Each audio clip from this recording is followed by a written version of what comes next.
Good day! Ang pag-uusapan natin ngayon ay ang Filipino alphabet o ang alfabetong Filipino. Kaya niyo bang bilangin ang mga squares na ito? Sa palagay niyo kids, ilan kayang squares itong nasa harap niyo? Ilan na nabilang ninyo? 20, 21, 22, 23, or ilan? Meron tayong 28 squares.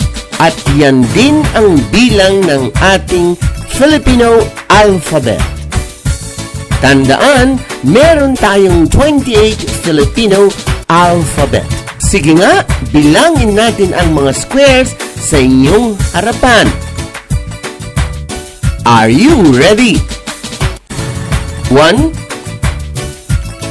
2, 3, 4, 5, 6, 7, 8, 9, 10, 11, 12, 13, 14, 15, 16, 17, 18, 19, 20, 21, 22, 23, 24, 25, 26.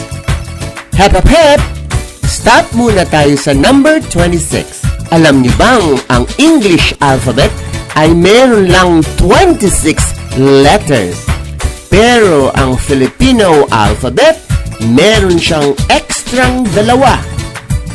Kaya mas madaming letters ng alphabetong Filipino. Naging 28 siya. And ang alphabetong Filipino ay may 27 at may 28. Ano kayang letra ang 27 and 28? Masasagot yan sa susunod nating mga lessons. Pero pansamantala, ang pag-aaralan natin ay tungkol sa mga patinig. Bilangin ang puting squares. Ilan ang iyong nakikita? 1, 2, 3, 4, 5. Yung 5 white squares ay katumbas ng ating 5 patinig. Ready na ba kayo upang bigkasin ng tama ang mga patinig? Makinig mabuti. A, E, I, O, U. Yan ang 5 nating patinig. Gets nyo na? Kayo naman ang magbibigkas ngayon.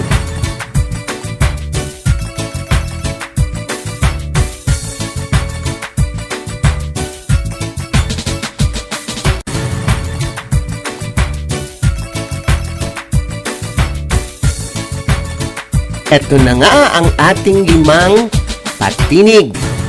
Upang mas maging mahusay, dalasan ang practice ng pagbibigkas ng mga patinig. Natin A,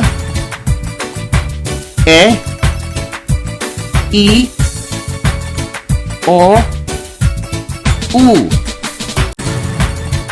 Ang mga patinig A, E, I, O, U.